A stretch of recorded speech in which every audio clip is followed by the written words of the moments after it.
နန္ဒ၅ပါးကိုရှိခိုးပါ၏ဖျား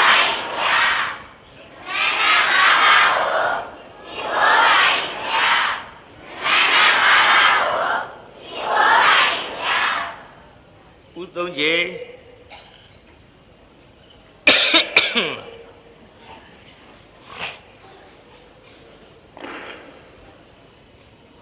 အနန္တ၅ပါးရှိခိုးပြီးတဲ့နောက်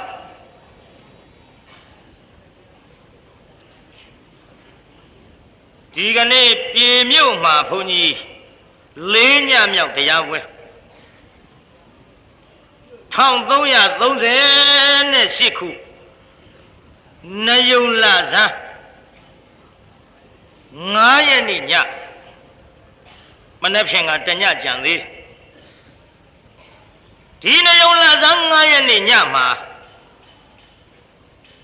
ဒီပြည်မြို့ယဉ်ကျေးမှုဇက်ယုံကြီးရှံထွက်အောင်လာကြတဲ့ပရိသတ်ကြီးကိုဘုန်းကြီးရှေ့ပိုင်းမှာသချင်းတန်ကြားဖျားဖြစ်ဆိုတဲ့တရားဟောမယ်လို့ကြေညာလိုက်ပါပြီအောင်မေမှာပေါ့လေတချို့ကလည်းကွာသချင်းတန်ကြားလို့ဖျားဖြစ်တဲ့ဟာ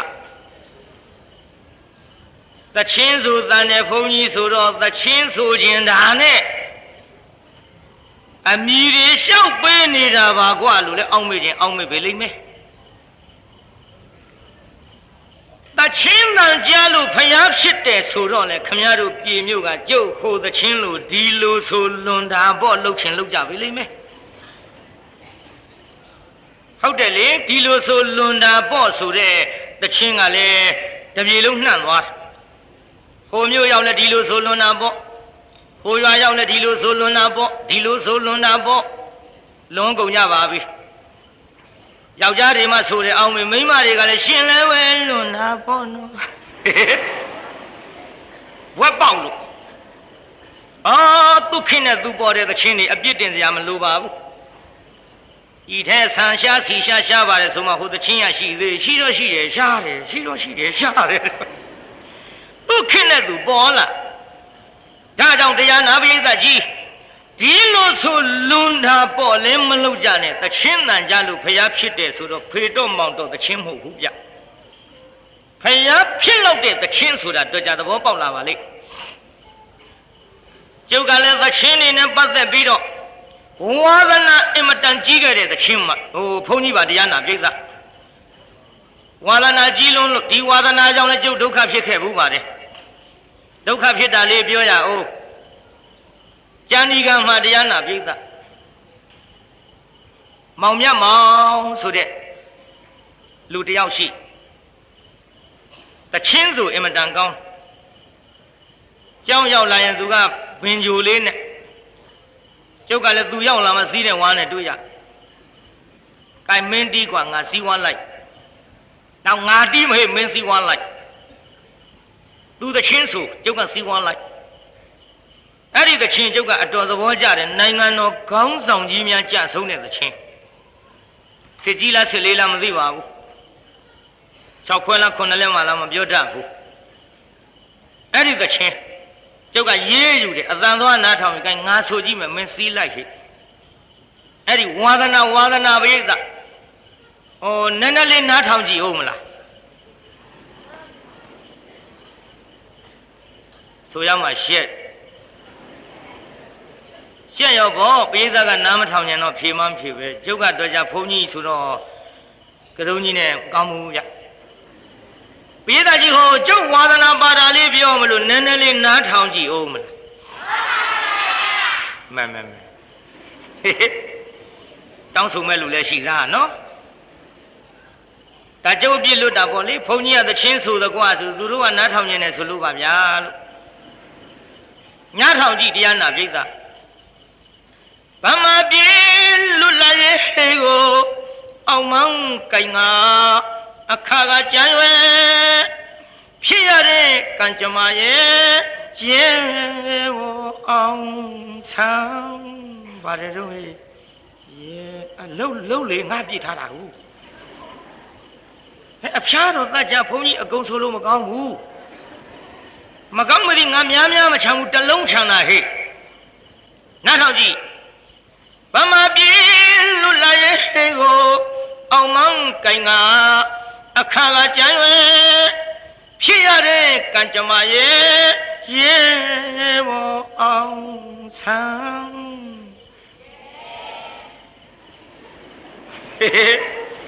ရော့ရဲကြီးဟဲ့စီးကြိုက်ဝါးကြိုက်လှုပ်စမ်းပါဗါတဲ့ပြစ်တစားမိစ္ဆာတတ်လို့ညာတမတနာပဲပြုတ်ရလေတော့အေးအဲ့ဒါလူမပေါ့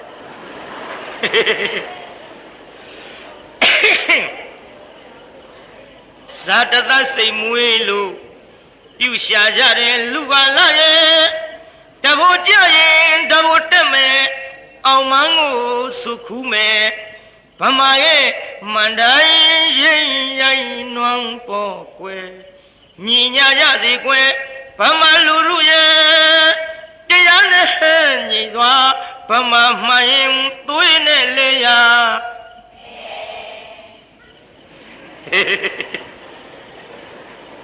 နော်ငါတို့ပြည်များတလုံးနဲ့ဆိုရတာဖသငန်းကညီမနေဘူးလားလေနေပါစီတလုံးကဆိုကြတော့ပြီးတော့ဗါတဲ့တိုင်းသားပြည်သူလူလူအများရဲ့မချိစရာဖန်လာပြန်နဲ့အမိမေသာ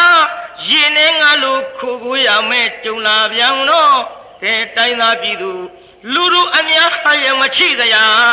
ဖန်လာပြန်နဲ့အမိမေသာရင်နဲ့ငါလိုခိုးကိုရမယ်ကြုံလာပြန်တော့အိုးဒီလိုဆိုရမှာနော်ဖေကြီးတို့မဟုတ်ဘူးအိုကသုံးလုံးရေးထားတာကိုဗျအိုဆိုဘဲနဲ့လှုပ်စီးကြိုက်ဒီလိုဆိုရမှာသချင်းဆိုတာအိုး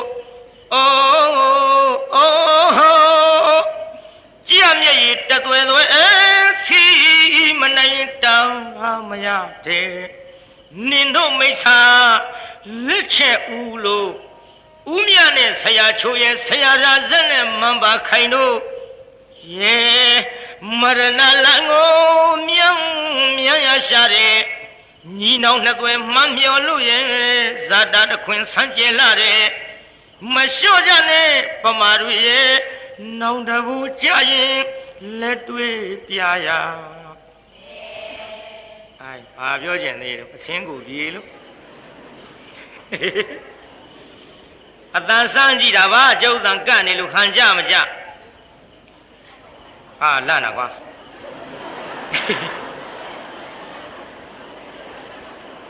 အော်ဓာတ်ပုံရိုက်တာနဲ့တူပါရဲ့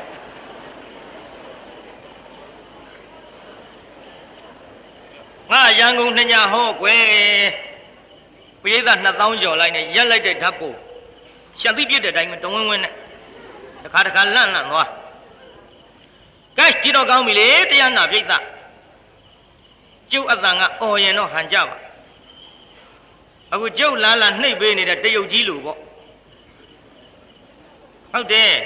နဝင်းကတရုတ်ကြီးလေစကားပြောပဲတော့မှမဖြောင်းဘူး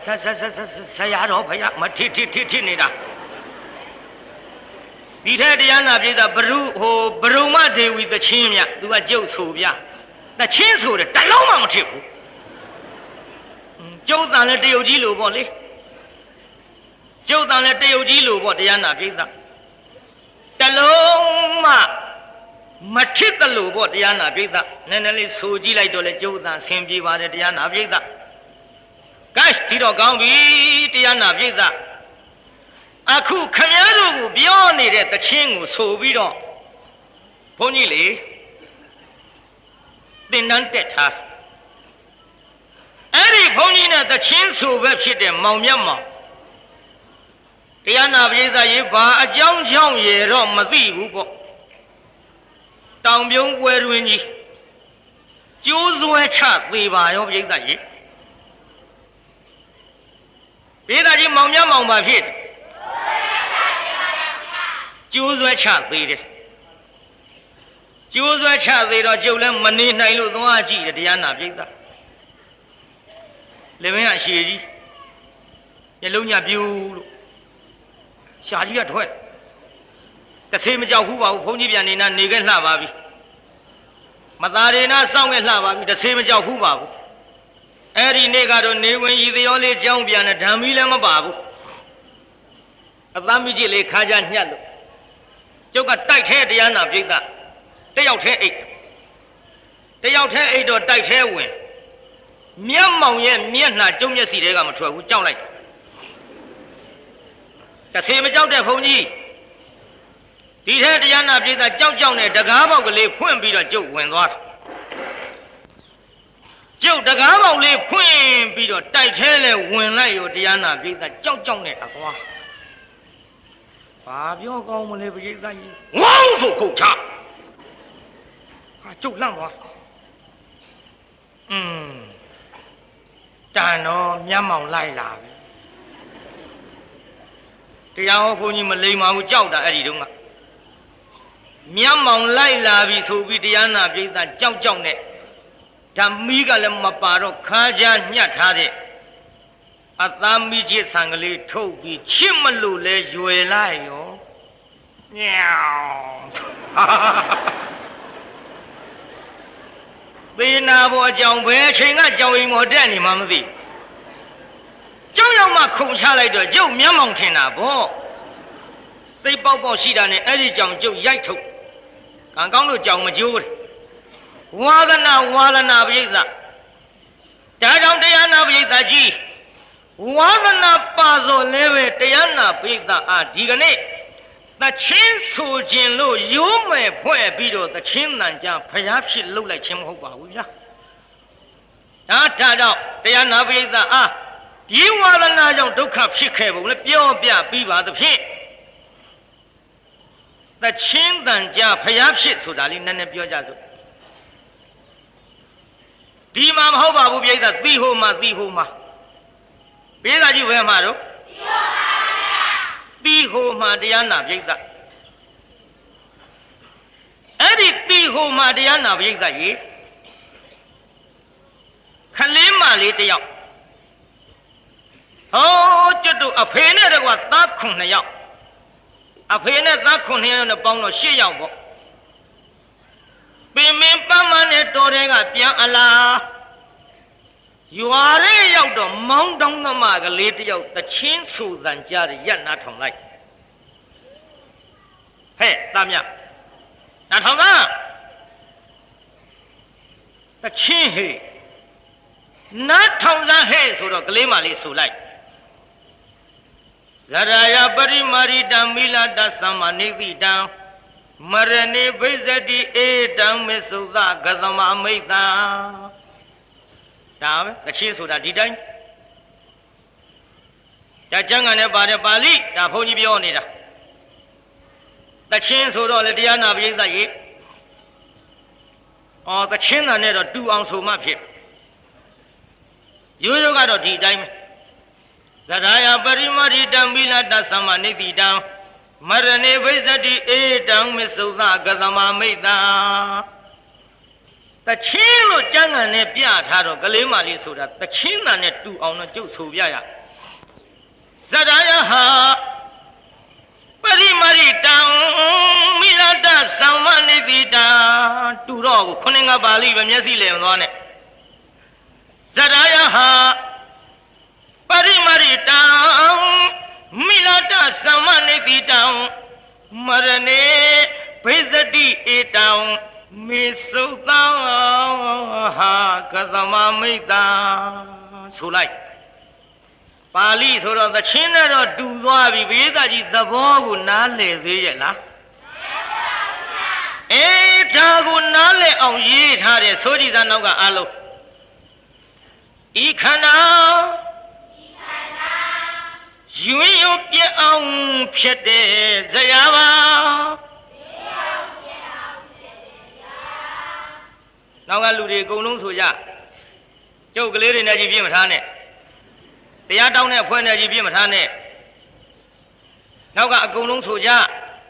ဟဲ့ရှေ့ကတပည့်တွေကလည်းပဲနောက်ကလူတွေရောရောင်လိုက်လာအောင်ကြဲကြဲလေးသာဆိုဟဲ့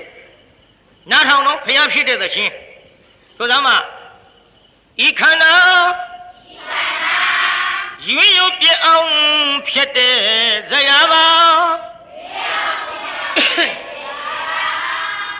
ချင်းဆိုလို့အမှတ်တမဲ့နားမထောင်နဲ့ကလေးမလေးကဘယ်လိုဆိုလိုက်တာတို့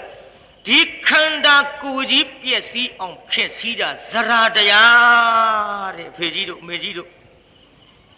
ဇရာတရားတဲ့ပြုတ်အခု15နှစ်16နှစ်အရွယ်လေးတွေနဲ့50ကျော်60အဖေကြီးအမေကြီးတို့ခမည်းတော်နဲ့တူသေးရဲ့လားကလေးလေးတွေအားပဲမတူဘူးပြောရှာရင်လာပြီခမည်းတော်ဆွေးလာပြီအိုးလာပြီဖေကြီးမေကြီးတို့ဒါပါလဲဇရာတရား15နှစ်16နှစ်ခမည်းတော်သားသမီးတူမလေးတွေလောက်ခမည်းတော်မလှကြတော့ပြီခန္ဓာကိုယ်ကြီးရုပ်ပြက်အောင်ဖြည့်ဆည်းလာသည်ဘသူလဲဇရာတရားရင့်လာပြီဆွေးလာဖေကြီးမေကြီးတို့ကိုပြန်ကြည့်စမ်းမဆန်နေဖြူပြီးသွားတွေကြိုးပြီးပြေးတွေတွန်းပြီးခင်ဗျားတို့လက်သက်အရင်ကလေးတွေမှာပြန်ကြည့်ကြငယ်ငယ်တုန်းကလို့အဖြူရည်ကလေးတွေမရှိတော့ဘူးဖေကြီးမေကြီးတို့ရင့်ကုန်ပြီဗျဒါကြောင့်ကလေးမလေးဆိုတဲ့သချင်းမြဖျားဖြစ်တာလည်းမပြောနဲ့ကဲဆိုသားမဤခန္ဓာရွင်ရွပြအောင်ဖြစ်တဲ့ဇရာပါ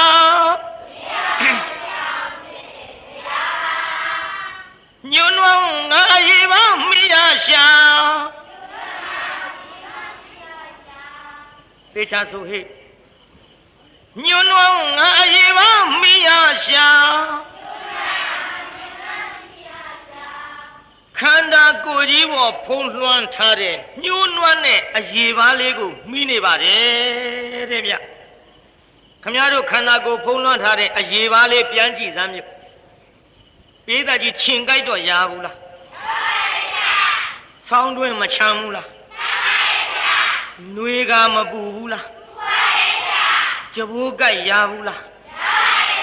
ဆူဆူမနာဘူးလားဓာရှာတော့နာတာပေါ့ကြည်သရီးနဲ့မှန်တော့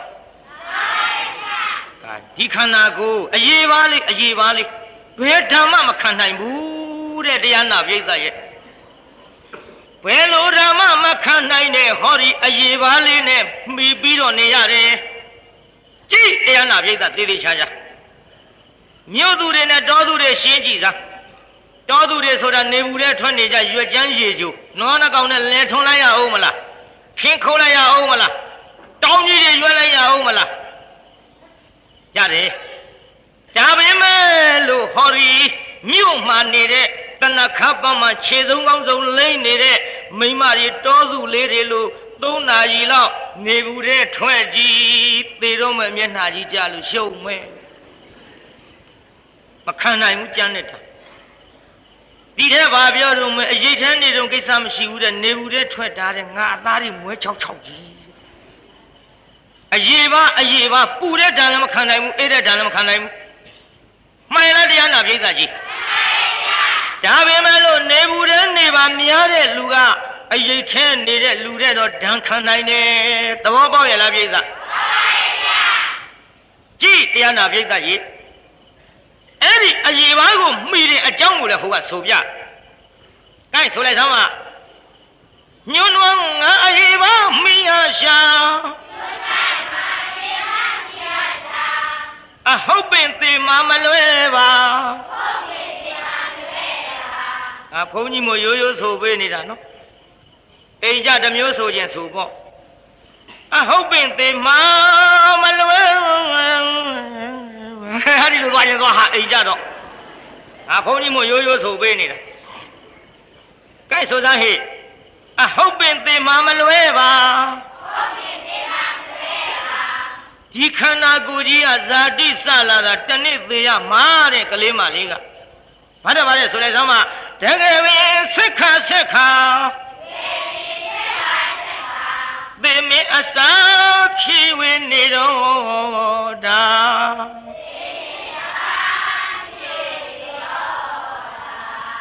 အဲ့ဒါခုနှစ်ကကလေးမလေးဆိုတဲ့ပါဠိတခြင်းရဲ့အဓိပ္ပာယ်အပြည့်ပြခန္ဓာကိုယ်ကြီးပြည့်စည်အောင်ဖြစ်စည်းတာဇရာတရားခန္ဓာကိုယ်သည်ညှိုးနွမ်းတဲ့အရေးပါကိုမှီထားလို့ဘယ်ဓမ္မမခံနိုင်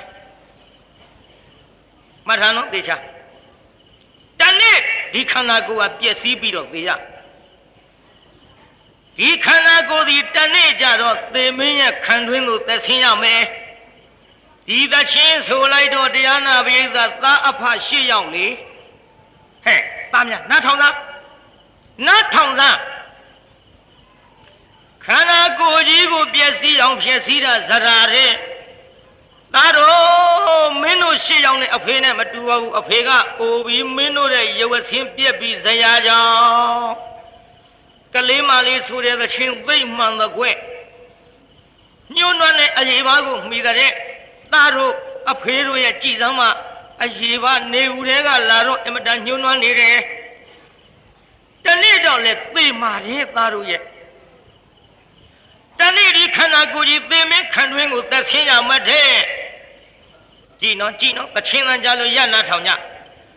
နောက်ကလေးမလေးကတပုတ်ထဆိုတယ်ပြိဿ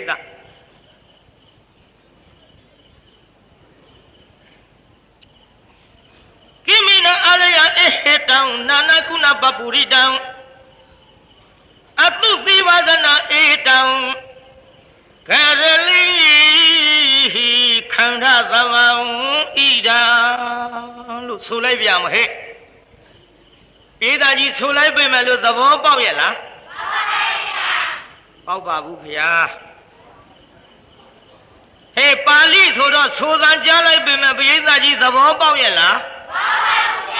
အေးမပေါက်သေးတာကိုသဘောပေါက်အောင်ဘုန်းကြီးရေးထားတယ် gain ဆိုကြည့်စမ်းပါ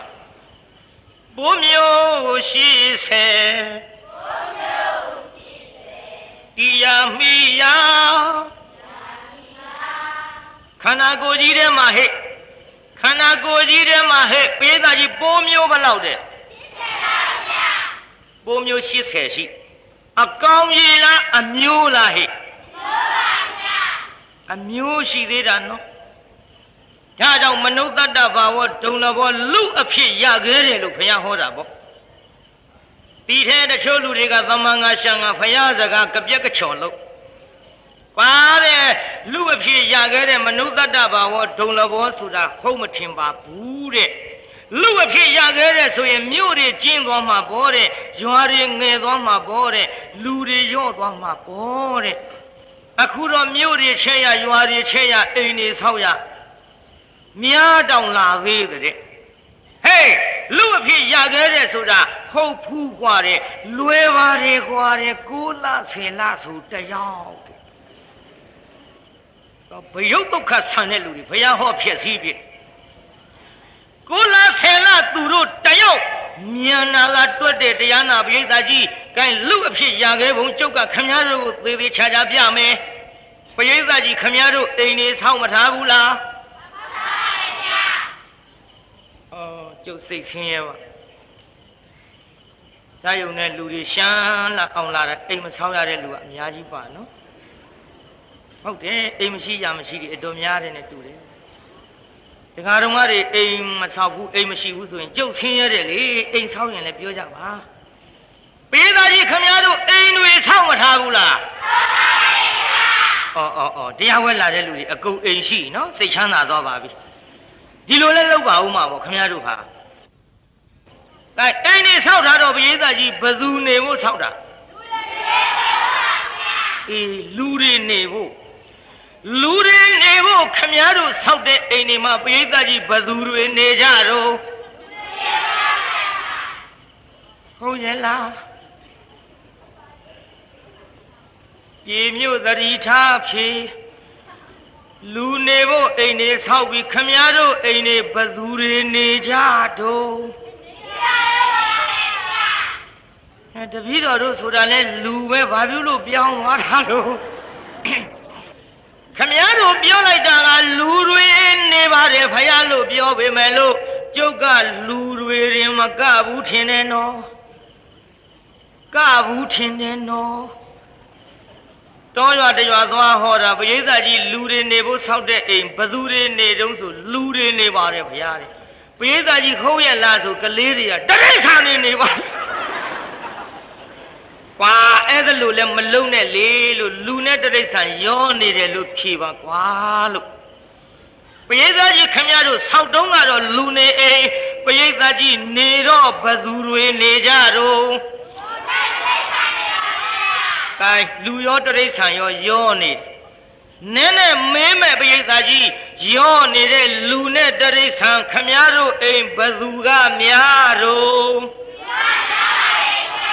ဟေးစဉ်းစားဟဲ့စဉ်းစားဟဲ့အိမ်မြောင်တို့တောက်တဲ့တို့ပရွက်စိတ်တို့ပိုခတ်တို့ခြာဘုံတို့ရဖိုးတို့စဉ်းစားဟဲ့ပရိသတ်ကြီးလူနေဖို့ဆောက်တဲ့အိမ်ခမည်းတော်လူနဲ့တရိษံရောနေတယ်ဆိုတော့နေတဲ့လူနဲ့တရိษံဘသူကများတော့လူအဖြစ်ရခဲ့တာငါပြောနေတာဟဲ့ကဲအပြင်မဲ့ရှိတာထားပါတော့လေနော်ခမည်းတော်အလွန်သိကြပါတယ်အပြင်မဲ့ရှိတာတော့ငါးရကောင်ဥရာကြီးပါကဒေးချီဥ9လ10လလွယ်ပါတယ်လို့သေးကဒေးချီဥငါးတယ်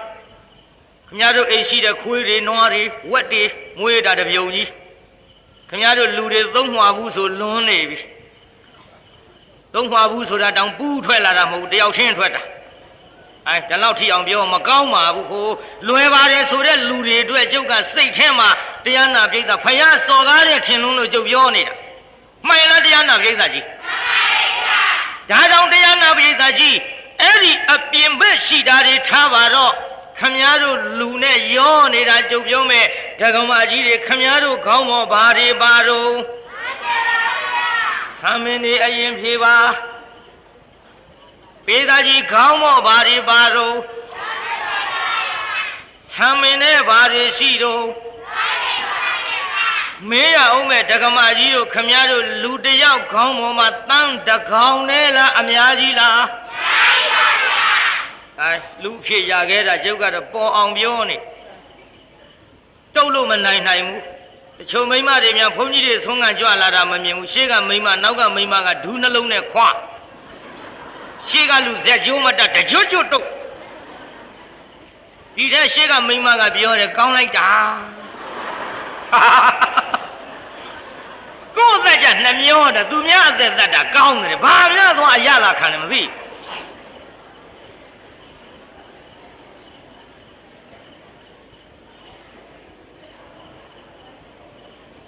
ဒါကြောင့်တရားနာပရိသတ်ကြီးခမည်းတော်ခေါင်းပေါ်ရှိတာကိုထားပါတော့အခုတီဟိုကကလေးမလေးဆိုနေတဲ့သချင်းကိုပြန်ကြည့်လိုက်ခန္ဓာကိုယ်ရဲ့ရှိတဲ့ပိုးတွေကိုရောက်လာပြီးပိုးအမျိုးပေါင်းဘယ်လောက်ပါလဲအကောင်ရေမဟုတ်ဘူးနော်အမျိုးရှိသေးတာဟဲ့လူဘဝရခဲ့ဖို့ကြည့်လိုက်စမ်းဒါကြောင့်ငါတို့တွေစားတဲ့အာဟာရကိုအဲ့ဒီပိုးကိုစားရအောင်တပုံခွဲပေးရသည်ဆိုတာဥလဝိဒဗျာနားထောင်လို့ကြားဘူးပါတယ်ပိုးစားလောင်မီးဆိုတာမှန်ရလားပရိသတ်ကြီးဒီတော့တရားနာပရိသတ်ကြီးပိုးအမျိုးတွင်80ပရိသတ်တစ်မျိုးမှပရိသတ်ကြီးဘယ်နှခုရှိတယ်ထင်တော့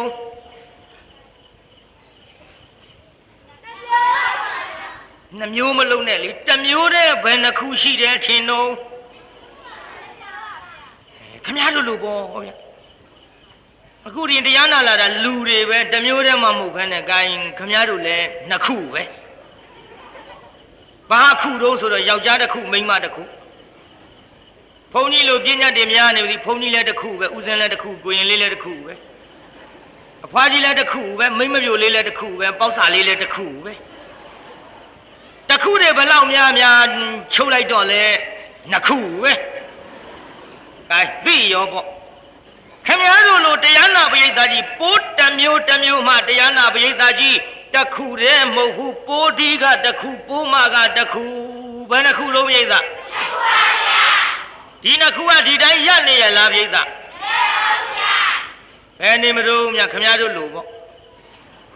ဒီတစ်ခုကဟိုတစ်ခုလိုခြင်းဟိုတစ်ခုကဒီတစ်ခုလိုခြင်းကိုင်းခင်ဗျားတို့လိုပေါ့ဗျခင်ဗျားတို့ယောက်ျားကမိန်းမကိုလိုခြင်းမိန်းမကယောက်ျားလိုခြင်းလို့ရကြတယ်လို့သူတို့လည်းတစ်ခုနဲ့တစ်ခုလိုခြင်းလို့ရတော့ပရိသတ်ကြီးအဲ့ဒီနှစ်ခုကလည်းဒီတိုင်းရနေပါမလားဘယ်နေလိမ့်မလို့များအခုကြီးနှစ်ခုရှိမှတော့အခုသေးသေးလေးတွေထွက်လာခင်ဗျားတို့လိုပေါ့ဗျဒါကြောင့်တရားနာပရိသတ် ကြီးကလေးမလေးကဆိုနေသည်ဘာတဲ့ဆိုလိုက်စမ်းပါပိုးမျိုးရှိစေတရားမိယာသာဖွားရမစင်စွန့်ရာပြောပါစွာနေကြတာဒုက္ခနာကိုကြီးထဲမှာဟေးလူတွေလိုပဲဗျသူတို့ကလည်းအိမ်အောင်ပြုကြတယ်ဒုက္ခနာကိုကြီးကသူတို့မင်္ဂလာဆောင်မန်းတက်ကြီးကြလို့အိမ်အောင်ပြုကြတယ်အိမ်အောင်ပြုပြီးတော့အဲ့ဒီထဲတာဖွာကြတယ်တာဖွာတဲ့ဆေးရုံကြီးကြလို့ပြီးတော့သူတို့ကကျင်ကြီးကျင်ငယ်စွန့်ကြတယ်သူတို့ရမစင်အိုးအိမ်သားကြီးကြလို့ဟဲ့ဒုက္ခနာကိုကြီးကဓာတောင်တရားနာပရိသတ်ကြီးကလေးမလေးဆိုနေတဲ့သခင်ဖျားဖြစ်တယ်ဆိုတာဖေတော့မောင်တော့မဟုတ်ရဲ့လားပရိသတ်ကြီးဟုတ်ပါဘူးဆိုတာမှပိုးမျိုးရှိစေတရားမိယာသာဖွားရမစင်စွန့်ရာပြောပါစွာနေကြတာ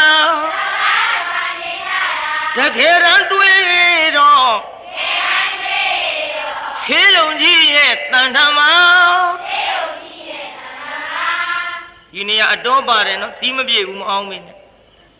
တကယ်ရန်တွေ့တော့ဆေးရုံကြီးရဲ့တန်ထမတက်တန်ဒူနဲ့တက်အောင်မသူဒီတိုင်းသွားမှာကိုမဟုတ်ဘူးစီးမပြေဘူးအောင်မင်းမှာစိုးရင်လို့ကဲပါတယ်ဆိုလိုက်စမ်းပါတကယ်ရန်တွေ့တော့ဆေးရုံကြီးရဲ့တန်ထမအပုပ်နွေလဲပြီကမစင်ထီသောပမာနောက်ဆုံးမတော့ဤခန္ဓာအနှစ်ကင်းလို့နေပြန်တော့ငါပြောတော့ပမာတူလောက်တာ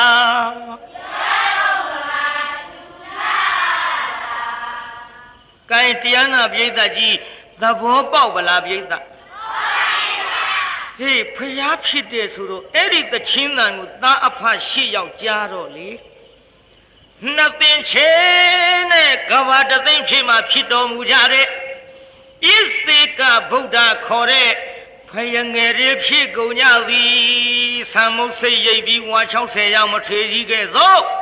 ပင်ကန်းသပိတ်ပရိခယအပြည့်အစုံနဲ့ပြည့်စေကဗုဒ္ဓဖယားတွေဖြစ်ကုန်ကြသည်ဘယ်နှစုလုံးမိတ်သခန္ဓာကိုယ်ကြီးကလေးမလေးသချင်းသာမကြားတော့ကတော့သူတို့သဘောမပေါက်သေးဘူးပေါ့ပေါ့ရလားပြိဿဩအတိတရားတွေကွယ်ပြောက်အောင်အဝိဇ္ဇာကြီးကဖုံးထားတော့တဏှာသမှုရိယဆိုတာလေးနဲ့သူတို့ပျော်မွေ့ပြီးတော့လာကြသကိုပြိဿဒါကြောင့်ဒီခမည်းတော်ကျွတ်တို့ရဲ့ခန္ဓာကိုယ်ကြီးလည်းပဲခမည်းတော်ကျွတ်တို့မမုန်းသေးလို့ပါမယွန်သေးလို့ပါခန္ဓာကိုယ်ကြီးရဲ့အပြစ်ကိုမမြင်သေးလို့ပါပြိဿမြင်လာရင်ခင်တွယ်နိုင်ပါမလားပြိဿမသိသေးလို့ပါပြိဿသိရင်ကောင်းနိုင်ပါဦးမလားပြိဿလေတချို့နဲ့သိရသားနဲ့ကောင်းနေတာအများကြီးပေါ့ဒီတော့တရားနာပြိဿကြီးမသိတော့ကကောင်းပေမဲ့လို့သိရင်မကောင်းမဲနဲ့မကောင်းမှန်သိလာရင်ပယ်ဖို့မတော်ဘူးလားပယ်ကြမောင်တုတ်ကြီးနဲ့မိအေးပယ်သွားတယ်လို့ပေါ့လေ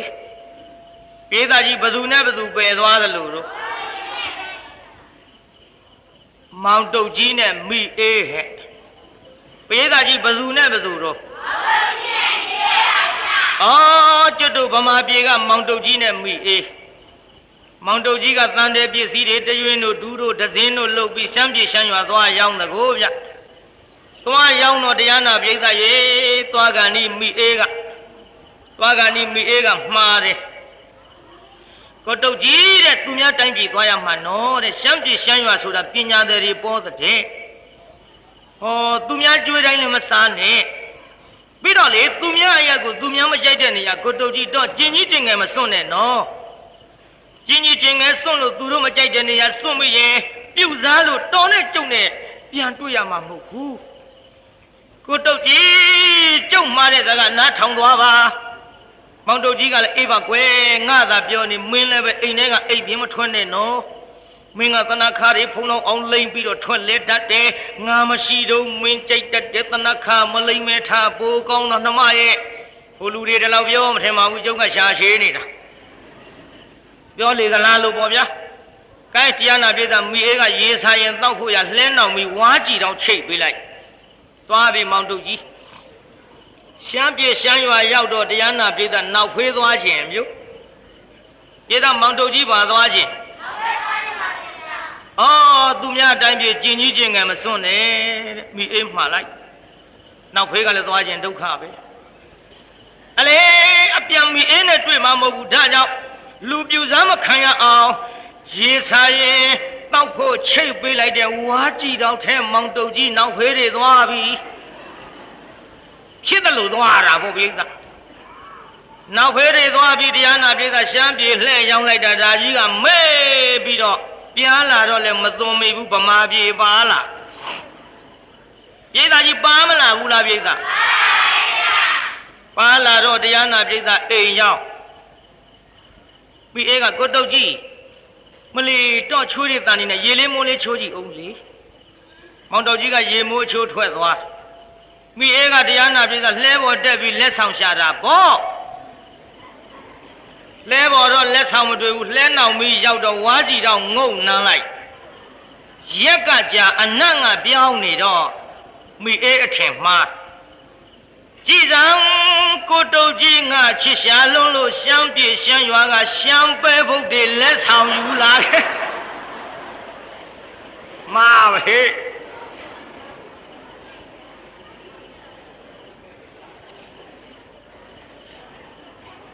ကြော်မပဲဆိုပြီးတော့မောင်တုတ်ကြီးပြန်မလာခင်မီလေးဖိုးတဲ့အိုးလေးဆေးကြောပြီးတော့ဖိုးပေါ်တယ်လိုက်စီနဲ့ကျက်သွန်လေးလှီထဲကျက်သွန်နဲ့စီကျက်လောက်တော့မှတရားနာပြိဿမိအေးကဝါးကြည့်တော့ထဲကရှမ်းပဲဘုတ်တွေအကုန်သွန်ထဲလိုက်ညော်နံလေးထွက်လာတော့ဘေးအိမ်တွေကမေးတယ်ဟဲ့မိအေးကြီးဘာတွေကြောနဲ့မှွေးလာကြည်လားအိတ်မဲကိုတုတ်ကြီးရှမ်းပြေကယူလာတဲ့ရှမ်းပဲဘုတ်ဝိအိမ်တွေကပြောတယ်အေးတဲ့တို့လည်းလက်ဆောင်ပေးပါဦးတဲ့ပါရကဝါကြည့်တော့တလုံးနဲနဲရဲတဲ့များများတော့ပေးနိုင်ဘူးတဲ့ကြက်လောက်မှပကံနဲ့လာခဲ့တစွန်းစီပဲတော်ရေးတဲ့ရှမ်းပဲဘုတ်လည်းကြက်ရောတရားနာပြေတာဘေးအိမ်တွေကလာတော့တစွန်းစီလက်ဆောင်မျှပေးလိုက်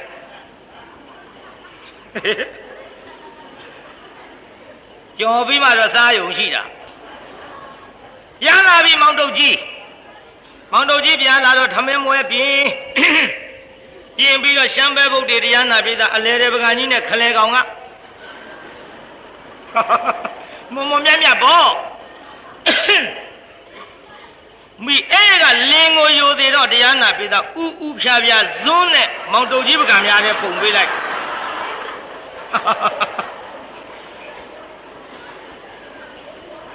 မောင်တုတ်ကြီးကဘာပြောကောင်းမလဲတရားနာပြေးတာကောက်လွေးလိုက်လွေးရင်မောင်တုတ်ကြီးကပြောတယ်ဟေးမိအေးဘာတော့မင်းရင်တော့ငါတလောက်မချစ်အောင်မေတော့ဆန်းလို့တော့ချစ်လို့ယူလာ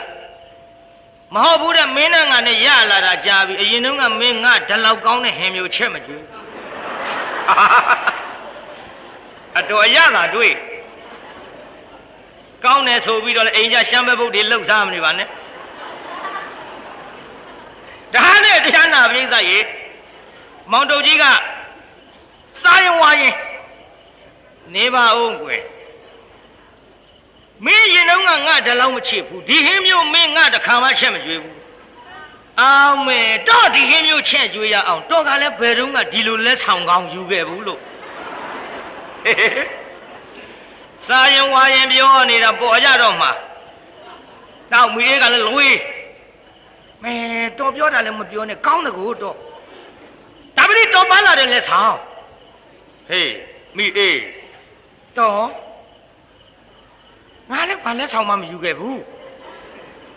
မဲတော်မသိကြအောင်ဆောင်းမနေပါနဲ့တဲ့တော်ယူလာတဲ့ရှမ်းပဲဖို့ဟေးဟဲ့မိအေးနေအောင်ညီးပြောလို့သာရှမ်းပြေရှမ်းရွာသွားရှမ်းပဲဖို့ငါတောင်မစားခဲ့ရမေတော်ကမသိကြအောင်ဆောင်းမနေပါနဲ့တဲ့လှဲနောက်ပြီးဝါးကြည့်တော့ထဲတော်ချိတ်လာတဲ့ ဘာပြောကောင်းမလဲမောင်တုတ်ကြီးမောင်တုတ်ကြီးအာမဟဲ့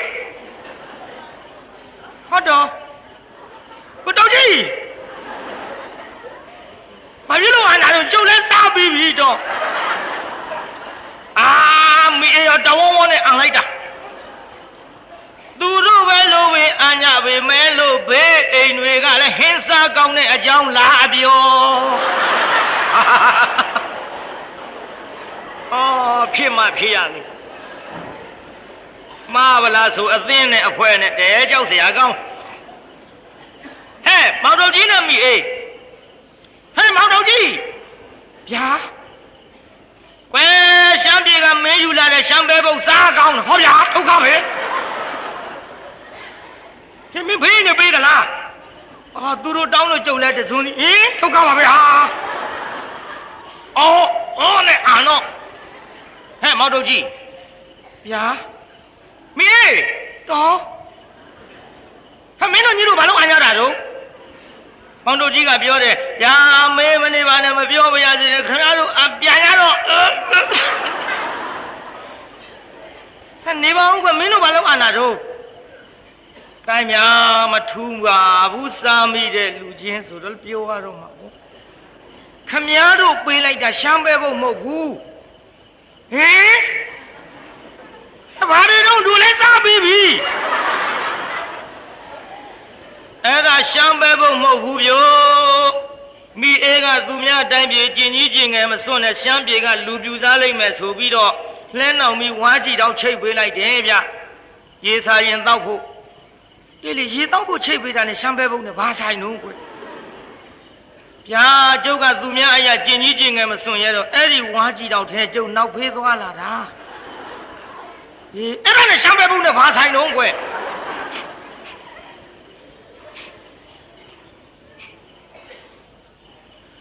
ညာအဲ့ဒါမိအေးကဝါကြည့်တော့ထဲကနောက်ဖေးတွေရှမ်းပဲပုံမှတ်ပြီး